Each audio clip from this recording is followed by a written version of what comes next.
ओम नमो भगवते वासुदेवाय। स्वागत है आपका हमारे चैनल पर। आज के इस वीडियो में हम आपको सुनाएंगे श्रीमद् भगवत गीता के 7वें अध्याय का पाठ और महात्म्य। वैसे तो भगवत गीता के सभी अध्याय महत्वपूर्ण हैं, सभी अध्याय हमारे जीवन के लिए अति आवश्यक हैं पढ़ना और सुनना, परंतु 7वां अध्याय जो है वो बहुत ज़्यादा आवश्यक है, बहुत ही पुण्यदायी है, क्योंकि 7वें अध्याय से हमारे जो पूर्वज हैं, पितृ हैं, वो तृप्त होते हैं और हमें आशीर्वाद प्रदान करते हैं। यदि किसी के पितृ नाराज हैं, पितृ दोष लगा हुआ है, तो उस मनुष्य को प्रत्येक अमावस्या के दिन पितृपक्ष में भगवत गीता के 7वें अध्याय का पठन या श्रवण अवश्य करना चाहिए। इससे पितरों को शांति और मुक्ति प्रदान होती है। तो आइए आज सुनते हैं हम श्रीमद् भगवत गीता सार का 7वां अध्याय और 7वें अध्याय का महात्म्य। अभी तक अगर आपने हमारे चैनल को सब्सक्राइब नहीं किया है तो सभी अध्यायों की कथा सुनने के लिए और व्रत कथाएं सुनने के लिए हमारे चैनल को सब्सक्राइब अवश्य कर लीजिए, और आज की कथा अच्छी लगे तो लाइक करके शेयर भी कर दीजिए। साथ ही कमेंट में ओम नमो भगवते वासुदेवाय या हरे कृष्ण अवश्य लिखिए। तो चलिए अब शुरू करते हैं श्रीमद् भगवत गीता का 7वां अध्याय।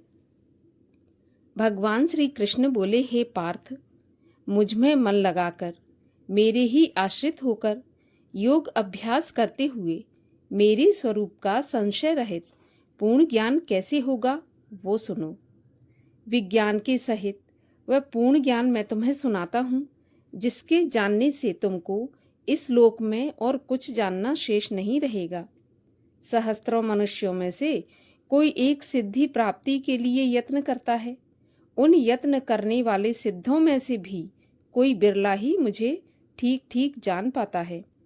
पृथ्वी, जल, अग्नि, वायु, आकाश, मन, बुद्धि और अहंकार, ये 8 प्रकार की मेरी प्रकृति अर्थात माया है। इस प्रकृति को अपरा, अचेतन अर्थात जड़ कहते हैं।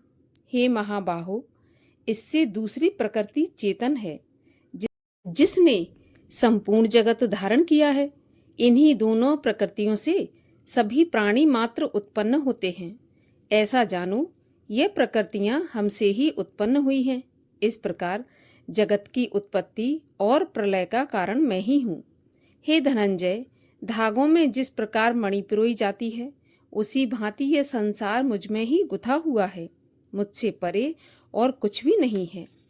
हे कुंती नंदन, जल में रस मैं ही हूँ, चंद्रमा और सूर्य में प्रभा मैं ही हूँ, सब वेदों में प्रणव मैं ही हूँ, आकाश में शब्द तथा पुरुषों में पौरुष मैं ही हूँ। हे अर्जुन, पृथ्वी में जो सुगंध है तथा अग्नि में जो तेज है वो मैं ही हूँ। हे पार्थ, संपूर्ण प्राणियों में सनातन बीज रूप मुझको ही जानना। बुद्धिमानों में बुद्धि रूप और तेजस्वियों में तेज भी मैं ही हूँ। हे अर्जुन, काम और रोग रहित बलवान पुरुषों में बल और पुरुषों में धर्म के विरुद्ध न जानने वाला कर्म मैं ही हूँ। जितने सात्विक, राजस, तामस पदार्थ हैं वे सब मुझसे ही उत्पन्न हुए हैं, परंतु उनमें मैं नहीं रहता हूँ। ये सब मुझ में है। सत्य, रज, तम, ये तीनों गुणों के प्रभाव से ये सारा संसार मोहित रहता है। इस कारण यह इससे परे मुझ अव्यय परमात्मा को नहीं जानता। मेरी यह गुणमयी और दिव्य माया अत्यंत दुष्कर है। जो मुझको अनन्य भाव से भजते हैं वे इस माया को पार कर जाते हैं। जो पापी, मूढ़, नर अधम इस माया के जाल में फंसते हैं, जिन्होंने इसका ज्ञान हर लिया है और आसुरी भाव ग्रहण किए हुए हैं, मुझको नहीं पाते। हे भारत श्रेष्ठ अर्जुन, 4 प्रकार के जीव मुझको भजते हैं। दुखिया, जिज्ञासु, ऐश्वर्य की कामना करने वाला और ज्ञानी, जिनमें मुझे सदा एकाग्र चित्त और केवल मेरी भक्ति करने वाले ज्ञानी पुरुष श्रेष्ठ लगते हैं, क्योंकि मैं ज्ञानी को अत्यंत प्रिय हूँ और वह मुझको प्रिय है।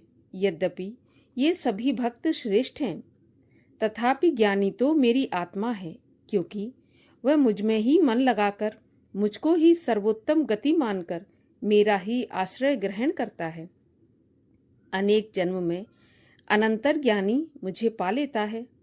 ऐसा महात्मा अत्यंत दुर्लभ है, जो सब जगत को वासुदेवमय समझे। अपनी अपनी प्रकृति के नियम के अनुसार मनुष्य भिन्न भिन्न काम वासनाओं के अज्ञान में डूबकर उन फलों की चाहना से अन्य देवताओं के अधीन होकर उनकी उपासना करते हैं। हे अर्जुन, जो भक्त श्रद्धा पूर्वक जिन जिन देवताओं का पूजन करना चाहते हैं, उन पुरुषों की उस श्रद्धा को मैं और भी पक्का कर देता हूँ। वह इस श्रद्धा से युक्त होकर उस देवता की आराधना करता है, फिर उसको मेरे ही रचे हुए कर्म फल प्राप्त होते हैं। परंतु उन अल्प बुद्धि वालों का फल नाशवान है। देवताओं के आराधना करने वाले देवताओं को मिलते हैं और भक्तजन मुझ में मिल जाते हैं। ऐसे अव्यय अविनाशी अच्युतम स्वरूप को न जानकर मंद बुद्धि लोग मुझे अव्यक्त को व्यक्त अर्थात देहधारी समझते हैं। मैं योग माया से आच्छादित होने के कारण सबको नहीं दिखाई पड़ता। उसी से मूढ़ लोग अनादि तथा अविनाशी मुझको नहीं जानते। हे अर्जुन, मैं भूत भविष्य और वर्तमान के सब प्राणियों को जानता हूँ, पर मुझे कोई भी नहीं जानता। हे भारत, हे परंतप, इच्छा और द्वेष से उत्पन्न होने वाले सुख दुख आदि द्वंद्वों के मोह से जगत के सभी प्राणी भ्रम में फंस जाते हैं। जिन पुण्य आत्माओं के पाप नष्ट हो गए हैं, वह पुरुष द्वंद्व के मोह से छूटकर दृढ़ निश्चय करके मेरी भक्ति करते हैं। जो मेरा आश्रय लेकर जन्म मरण के दुख दूर करने के अर्थ प्रयत्न करते हैं, वे पुरुष ब्रह्म आत्मज्ञान और संपूर्ण ज्ञान को जानते हैं। जो अधिभूत अधिदेव और अधियज्ञ इन सब में व्यापक मुझे जान पाते हैं, वे समाधिष्ठ पुरुष मरण काल में मुझको जानते हैं। इस प्रकार 7वें अध्याय का यहाँ पर समापन होता है और सुनते हैं अब 7वें अध्याय का महात्म। 7वें अध्याय का महात्म सुनाते हुए भगवान श्री हरि विष्णु माता लक्ष्मी से बोले, हे लक्ष्मी, अब 7वें अध्याय का महात्म सुनिए। एक पटेल नामक नगर था, जिसमें शंकुकर्ण वैश्य रहता था। वह व्यापार करने को नगर के बाहर कहीं परदेश को जा रहा था कि रास्ते में शंकुकर्ण को एक सर्प ने डस लिया, जिससे उसकी मृत्यु हो गई। तब उसके साथियों ने उसकी दाह क्रिया करके आगे व्यापार के लिए चले। जब लौटकर वो घर आए तो शंकुकर्ण के पुत्र ने पूछा कि मेरा पिता कहाँ है। तब उन व्यापारियों ने कहा कि तेरे पिता को सर्प ने डस लिया था, सो वह मर गया। यह तेरे पिता का सामान है, सो तू ले ले। तो पुत्र ने कहा, जिस सर्प ने मेरे पिता को काटा है, मैं उसको मार डालूंगा। और उन व्यापारियों से कहने लगा कि चलो, मुझे उस जगह पर ले चलो जहां मेरा पिता शंकुकर्ण मरा है। व्यापारियों ने वहां ले जाकर उसको खड़ा कर दिया। देखा तो वहां पर एक बामी है, जिसे वह कुदीले से खोदने लगा। जब बामी का छेद बड़ा हुआ तो उसमें से एक सर्प निकला। सर्प बोला, तू कौन है और मेरा घर क्यों खोद रहा है? तब उस बालक ने कहा कि मैं शंकुकर्ण का पुत्र हूँ। जिस सर्प ने मेरे पिता को डसा है, मैं उसको मार डालूंगा। तब सर्प ने कहा, पुत्र, मैं तेरा पिता ही हूँ। तू मुझे इस अधम देह से छुड़ा और मुझे मत मार। यह मेरा पूर्व जन्म का कर्म था, सो मैंने भोगा है। तब पुत्र ने कहा, पिताजी, यदि कोई यत्न हो तो बताइए, जिससे आपका उद्धार हो सके। तब उस सर्प ने कहा कि हे पुत्र, किसी गीता पाठी ब्राह्मण को घर में भोजन कराओ और उसकी सेवा करो, तो उसके आशीर्वाद से मेरा कल्याण होगा। तब उस बालक ने अपने घर पर उस नगर में जितने गीता का पाठ करने वाले थे, उन सबको बुलाकर श्री गीता जी के 7वें अध्याय का पाठ करवाया और उनको भोजन करवाया। तब उन ब्राह्मणों ने आशीर्वाद दिया।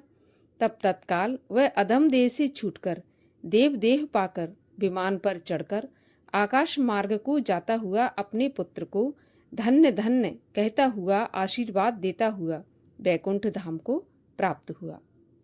इस प्रकार श्रीमद् भगवत गीता के 7वें अध्याय का महात्म और 7वें अध्याय की कथा का समापन होता है। अगले अध्यायों की कथा सुनने के लिए चैनल को सब्सक्राइब अवश्य कर लीजिए और आज की कथा अच्छी लगी हो तो लाइक करके शेयर भी कर दीजिए।